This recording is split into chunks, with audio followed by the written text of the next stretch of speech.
Emmanuel Macron's slow vaccine rollout in France is sparking a furious reaction from GPs across the country, branding the president's efforts as scandalous. France has administered just over 4 million jabs so far, lagging behind most EU countries as well as the UK and the US. The slow vaccine rollout has been lambasted by French GPs who have been blamed by the health ministry. An official from President Macron's government said GPs are not using all the doses of vaccines they have been given. Speaking at the weekly vaccination briefing, they said, GPs need to very significantly increase the pace of vaccinations if they want to keep up over the next 2 weeks.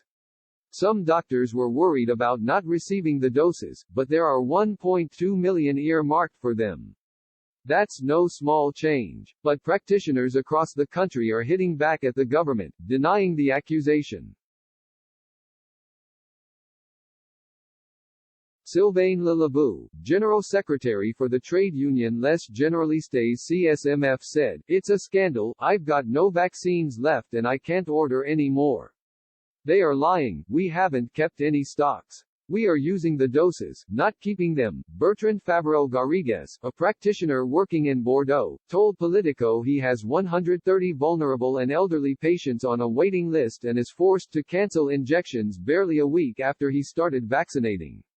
He said, "We're not going to spend our time booking patients and then turning them away. It's infuriating." The blame game played by the government has also been blasted by opposition MPs who question why the country has only used less than half its stock of deliveries so far. Centrist MP François-Michel Lambert said, "That's an unacceptable rate.